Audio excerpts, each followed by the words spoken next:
I think one of the most damaging and devastating and heartbreaking things that we've seen about COVID is none of the things that we are seeing when it comes to the levels of disparities are unpredictable.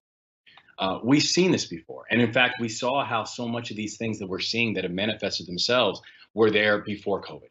And so now with COVID, we're not just watching an exacerbation; we're really watching an exposure. We're watching the fact that that over 1 in 5 people who lost employment due to COVID-19 were already living in poverty. So we're talking about people who are the working poor, people who are working jobs, in some cases multiple jobs, and still living below the poverty line. We saw how pre-pandemic, Black and Latino workers who later lost their employment faced even higher rates of poverty. That 46% of people prior to COVID struggled to pay medical bills. And so I think one of the things that COVID has really done is, first of all, if you look at the health impacts, it's such a dangerous virus because it attacks the vulnerable.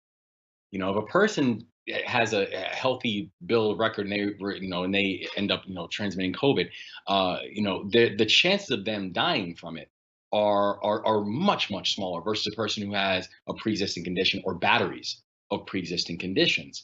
And so we're seeing how on every single level this has this is again not just exacerbated what we're talking about, but really exposed the fact that we had massive disparities that existed within our society, with our communities, well prior to the introduction of COVID-19. And it exposes the fact that we do not have a plan in terms of how we can actually address and get out of this properly and equally. Now,